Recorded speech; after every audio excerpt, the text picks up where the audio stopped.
Segment career निर्माण में आपको मिलेगा मौका इंजीनियरिंग के बारे में जानने का। तो आइए जानते हैं इस सेगमेंट में।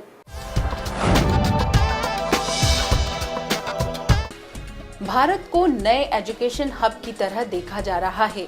विदेश से स्टूडेंट यहां पढ़ने आ रहे हैं और सफल करियर बना रहे हैं, लेकिन फिर भी देश की ग्लोबल रिसर्च आउटपुट में हिस्सेदारी कम है।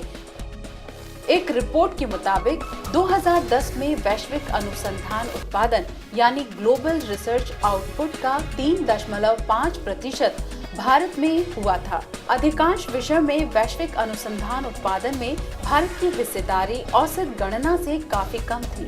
2010 में मैथमेटिक्स में केवल 2% थी, तो वहीं फिजिक्स में 4.6% रही, केमिस्ट्री में 6.5% और इंजीनियरिंग में 4.26% रही। यह सबसे बड़ा क्रिटिसिज्म हमारा इंडियन एजुकेशन सिस्टम के कि हम वर्ल्ड रैंकिंग में कहीं पे भी नज़र नहीं आते हैं।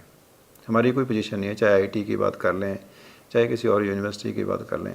उसका सबसे बड़ा कारण है कि हमने बुकिश नॉलेज पे काम किया, हमने डिग्रियां देने का काम किया, हमने रिसर्च इनोवेशन के लिए बहुत अच्छा काम नहीं किया है। ये सच्चाई है।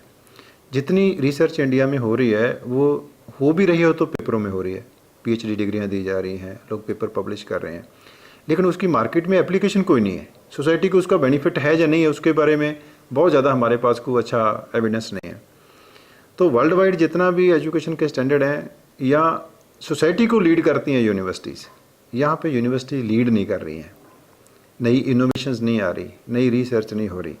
जानकारों की माने तो रिसर्च में भी करियर के अपार संभावनाएं हैं। रिसर्च में करियर बनाने के इच्छुक छात्र छात्राएं पोस्ट ग्रेजुएशन के बाद पढ़ाई आरंभ कर सकते हैं। यूजीसी द्वारा संचालित नेट की परीक्षा द्वारा आप पसंदीदा सब्जेक्ट में पीएचडी भी कर सकते हैं। नई प्रोडक्ट्स डिज़ाइन करें। ये नहीं है कि इंडिया कोई टेक्नीशियंस का देश बन जाए, बाहर से टेक्नोलॉजी आए और वो असेंबल करते रहें और बाकी देश के ऊपर डिपेंड करें। हमारा ये एक फोकस है कि इनोवेशंस करवाई जाएं, रिसर्च करवाई जाए। जिस हिसाब से हमारा इंडिया ग्रो कर रहा है, आने वाले टाइम में आज की डेट में हम सिर्फ अपने आप को प्रोडक्शन के लेवल में ही बनाना चाह रहे हैं, डिज़ाइन के लेवल पे लाना चाह रहे हैं।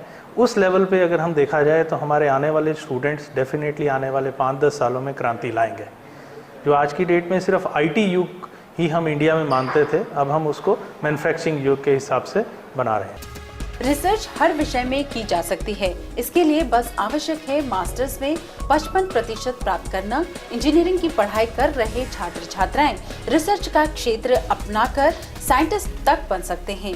रिसर्च में एक नया विषय आजकल युवाओं को बहुत ही आकर्षित कर रहा है और वो है मैकाट्रॉनिक्स। मैकाट्रॉनिक्स जो हमारी स्ट्रीम है, ये बैचलर ऑफ इंजीनियरिंग का प्रोग्राम है। इसको हम मल्टी डिसिप्लिनरी या इंटरडिसिप्लिनरी प्रोग्राम कहते हैं। जो हमारा प्राइम मिनिस्टर मोदी साहब का मेक इन इंडिया प्रोग्राम है, ये उसके रेलेवेंट बिल्कुल एक हमारी स्ट्रीम है। इसमें मैकाट्रॉनिक्स जो कि नाम बता रहा है, मैकेनिकल और इलेक्ट्रॉनिक्स इंक्लूड है, लेकिन इसके साथ साथ इलेक्ट्रिकल इंजीनियरिंग और कंप्यूटर साइंस इंजीनियरिंग के भी पार्ट इसमें इंक्लूड है, ताकि जो स्टूडेंट है वो इन चारों स्ट्रीम्स को जो पढ़ रहा है वो अप्लाई कर सके। और इसकी आने वाले टाइम में बहुत ज़्यादा डिमांड है। हम जैसे समझते हैं कि हमारे पास वॉशिंग मशीन या प्रिंटर्स या इवन मोबाइल फ़ोन्स, जिसमें इन मैकेनिकल और इलेक्ट्रॉनिक्स के कंपोनेंट्स इंक्लूड हैं, ये हमारा जो बच्चा जो इस स्ट्रीम को पढ़ेगा वो आने वाले टाइम में इन चीज़ों को बनाएगा, इनकी इम्प्रूवमेंट करेगा। ये उस स्ट्रीम को कैटर करने के लिए मैकाट्रॉनिक्स ब्रांच इंट्रोड्यूस होती है। मैकाट्रॉनिक्स एक बहुविषय क्षेत्र है जिसमें mechanical engineering, electrical engineering, telecommunication engineering, control engineering और कंप्यूटर इंजीनियरिंग आदि पढ़ाई जाती है। इस विषय में ग्रेजुएशन किए हुए युवक किसी भी क्षेत्र में जाकर करियर बना सकते हैं। इतना ही नहीं, वह आगे पोस्ट ग्रेजुएशन करके अपनी रिसर्च भी शुरू कर सकते हैं। आज के दिन में कोई इंजीनियर ये नहीं कह सकता कि मैं इलेक्ट्रॉनिक्स का इंजीनियर हूँ और सारी उम्र इलेक्ट्रॉनिक्स में रहूँगा। हर इंजीनियर को दूसरों के साथ मिलकर एक प्रोडक्ट बनानी है। आप मोबाइल का एग्जांपल ले लीजिए, उसमें इलेक्ट्रॉनिक्स इंजीनियर भी चाहिए, उसमें कंप्यूटर भी चाहिए, उसमें मैकेनिकल का भी चाहिए, उसमें इलेक्ट्रिकल का भी चाहिए, उसमें ऑप्टिक्स वाले भी लोग चाहिए।